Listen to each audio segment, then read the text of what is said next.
वृंदावन के विश्वविख्यात ठाकुर श्री बांके बिहारी मंदिर का कॉरिडोर बनने जा रहा है।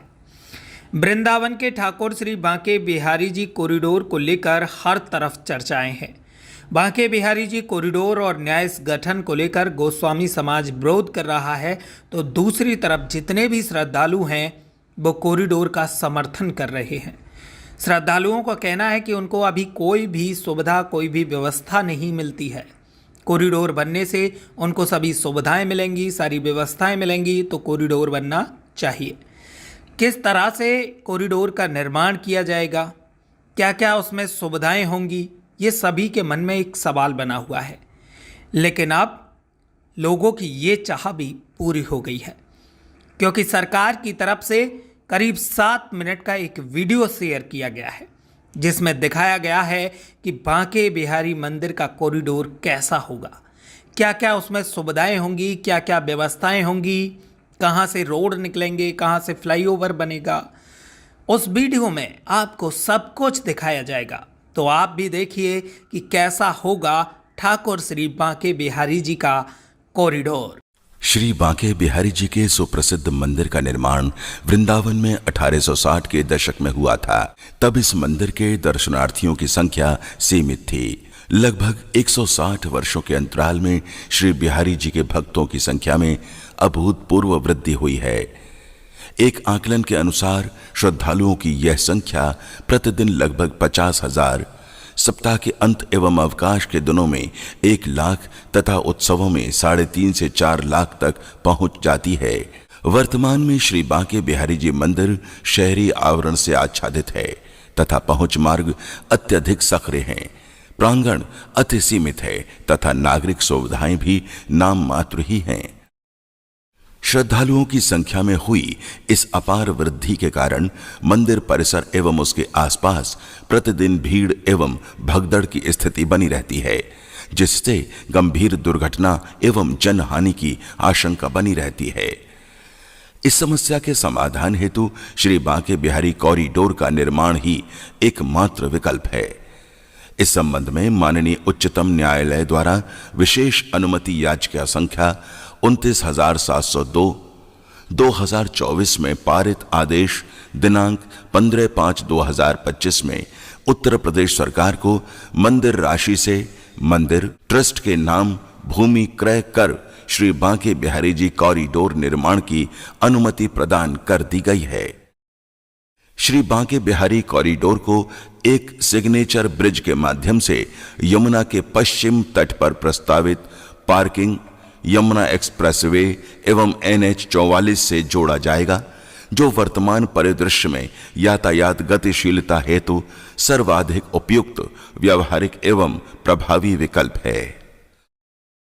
उल्लेखनीय है कि सड़क परिवहन एवं राजमार्ग मंत्रालय भारत सरकार द्वारा NH 44 को यमुना एक्सप्रेस वे से जोड़ने हेतु 6 लेन राजमार्ग के विकास की परियोजना स्वीकृत कर दी गई है, जिसके निर्माण हेतु आवश्यक प्रक्रियाएं गतिमान हैं।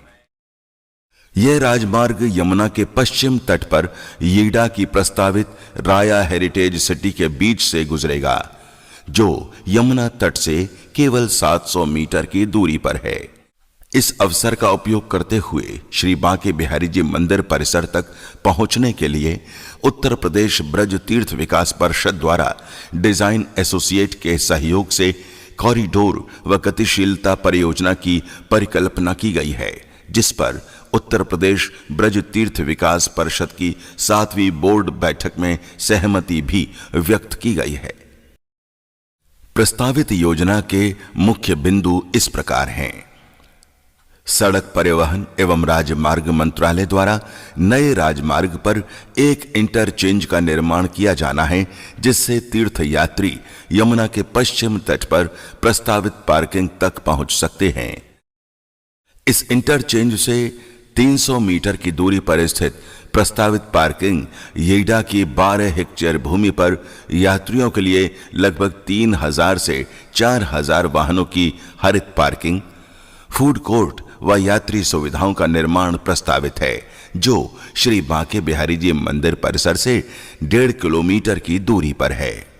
यहां से तीर्थयात्री पैदल अथवा इलेक्ट्रिक वाहन के माध्यम से श्री बांके बिहारी जी मंदिर, सप्त देवालयों एवं अन्य मंदिरों के लिए प्रस्थान कर सकेंगे। पार्किंग परिसर से यमुना तक 21 मीटर चौड़ी सड़क एवं यमुना नदी पर 120 मीटर स्पान का signature cable bridge Uttar Pradesh सेतु निगम द्वारा विकसित किया जाना प्रस्तावित है, जिस पर केवल पदयात्री और इलेक्ट्रिक वाहन अनुमन्य होंगे। यह पुल यमुना के पूर्वी तट पर समाप्त होगा, जहां से उतरने के लिए रैंप, लिफ्ट, स्वचालित सीढ़ियों आदि की व्यवस्था होगी। यहां से उतरकर श्री बांके बिहारी जी कॉरिडोर से सीधे जुड़ा जा सकता है। इस प्रकार यह परियोजना वृंदावन धाम के ऐतिहासिक एवं सांस्कृतिक चरित्र को प्रभावित किए बिना सुगम आवागमन की सुविधा प्रदान करती है। इस परिप्रेक्ष्य में श्री बांके बिहारी जी की प्रसिद्धि के अनुरूप व आगंतुकों की बढ़ती हुई भारी संख्या के दृष्टिगत एक वृहद प्रांगण का निर्माण प्रस्तावित है और मंदिर प्रांगण के समीप यमुना रिवर फ्रंट विकसित किया जाना भी प्रस्तावित है, जहां मंदिर में पूर्ण क्षमता के स्तर तक श्रद्धालुओं की संख्या हो जाने पर होल्डिंग एरिया में तीर्थ यात्रियों को थोड़ी समय अवधि के लिए रोका जा सकेगा।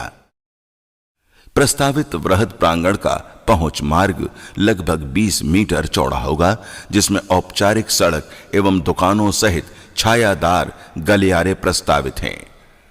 प्रांगण में भूमि के ढलान के अनुसार 10,000 श्रद्धालुओं को 2 तलों पर समायोजित किया जाएगा।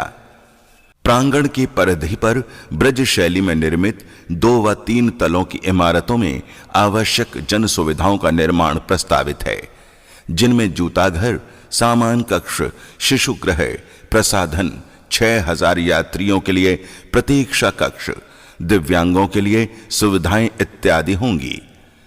ऊपरी तलों पर सीसीटीवी कंट्रोल रूम, मंदिर प्रबंधन कार्यालय, स्थानीय खाद्य पदार्थों की उचित व्यवस्था के साथ दुकानें होंगी। इसके साथ ही विशिष्ट अतिथि कक्ष व विशिष्ट अतिथि मार्ग का प्रावधान भी रखा गया है। इस परियोजना के लिए 22,850 वर्ग मीटर भूमि की आवश्यकता होगी, जिसमें अनेक भवन व दुकानें प्रभावित होंगी। प्रस्तावित वृहद प्रांगण में जन सुविधाओं के साथ साथ अनेक दुकानें भी बनाई जाएंगी, जिनके आवंटन के समय प्रभावित दुकानों के भूस्वामियों को प्राथमिकता दी जाएगी। मंदिर के चारों ओर परिक्रमा पथ का निर्माण प्रस्तावित है, ताकि यात्रियों का स्वाभाविक एवं आपातकालीन निकास सुचारू रूप से हो सके। निर्माण के समय आवागमन के मार्गों की समुचित व्यवस्था की जाएगी, ताकि श्रद्धालुओं का मंदिर दर्शन अवरुद्ध न हो। पूर्ण होने पर यह परियोजना प्राचीन तीर्थ स्थलों की सुरक्षा, पुनर्व्यवस्था व पुनर्निर्माण का आदर्श प्रस्तुत करेगी। वर्तमान परिस्थितियों में मंदिर के प्रांगण का प्रस्तावित विकास श्रद्धालुओं की सुविधा और सुरक्षा की दृष्टि से